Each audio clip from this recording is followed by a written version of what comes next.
पहले हम कोड को कुछ इस तरह से लिखते थे कि डायरेक्टली हमने लिख दिया कोड, लेकिन अब हम क्या करेंगे, एक फंक्शन बनाएंगे। और फंक्शन क्या होता है, फंक्शन सिर्फ एक ब्लॉक होता है और ये इस तरह से बनता है जैसे फंक्शन, यहाँ कीवर्ड आता है इसका और उसके बाद उसका कोई भी नेम आता है।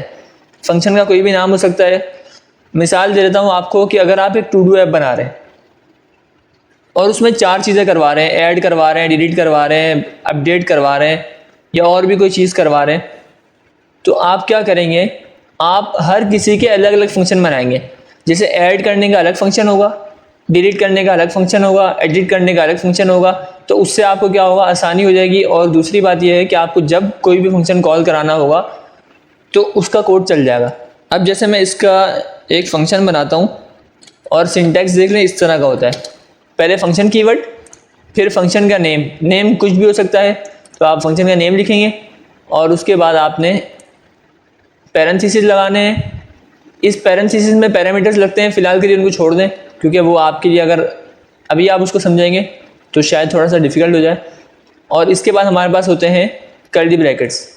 अब इन कर्ली ब्रैकेट्स के अंदर जो भी कोड होगा ये हमारा फंक्शन का कोड होगा। अब जैसे अगर इस फंक्शन के अंदर हमारा ये वाला कोड है, तो अब क्या होगा, जैसे ही मैं ये फंक्शन कॉल कराऊंगा तो ये कोड चलेगा, अदरवाइज ये कोड नहीं चलेगा।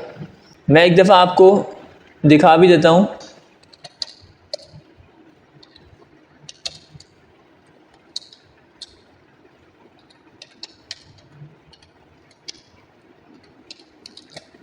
अभी मैंने फाइल को कंपाइल किया और रन किया तो हमारे पास कंसोल में कुछ भी नहीं चला। क्यों? क्योंकि हमने फंक्शन को कॉल नहीं कराया। फंक्शन को कॉल किस तरह से करते हैं, सिंपल फंक्शन को इस तरह से कॉल करते हैं, ये फंक्शन कॉल हो गया।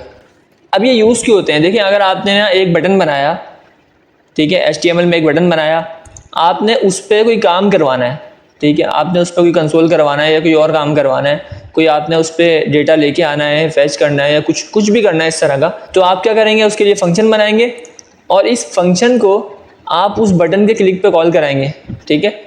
तो उससे क्या होगा, आपके बटन के क्लिक करने पे ये फंक्शन चलेगा तो आपका कोड उस हिसाब से चल जाएगा। अच्छा, अब इस ब्लॉक में आपका कुछ भी कोड आ सकता है, वो इफ़ एल्स हो या अभी तक जो भी टॉपिक्स पढ़े हैं वो सारे आ सकते हैं। वेरिएबल्स भी इसके अंदर बन सकते हैं और बाकी सब चीज़ें इसमें आ सकती हैं ईजिली। आई होप ये फंक्शन आप लोगों को क्लियर हो गया होगा, क्योंकि फंक्शन इससे ज़्यादा कुछ भी नहीं है एक ब्लॉक के अलावा। इस ब्लॉक में हम कोड लिखते हैं, बस इतना समझ लें। बाकी ये है कि फ़ंक्शन आगे आप बनाते रहेंगे तो आपके बहुत ज़्यादा अच्छे से समझ आना शुरू हो जाएगा, क्योंकि फ़ंक्शन कोई ऐसा टॉपिक नहीं है जो मुश्किल हो। सिंपल ये है कि आपने अपना कोड उसके अंदर लिखना है और जब वो फंक्शन आप कॉल कराएंगे तो वो कोड रन हो जाएगा, बस इतना है। अब डायरेक्टली रन नहीं होगा, डायरेक्ट अगर आप बाहर लिखेंगे तो रन नहीं होगा, यानी आपको फंक्शन के अंदर लिखना है और फिर फंक्शन को उस हिसाब से कॉल करवाना है जब आपको कोड चाहिए। आई थिंक आप लोगों को समझ आ गया होगा। बाकी फिर भी अगर कोई चीज़ समझ नहीं आए तो कमेंट में लाजमी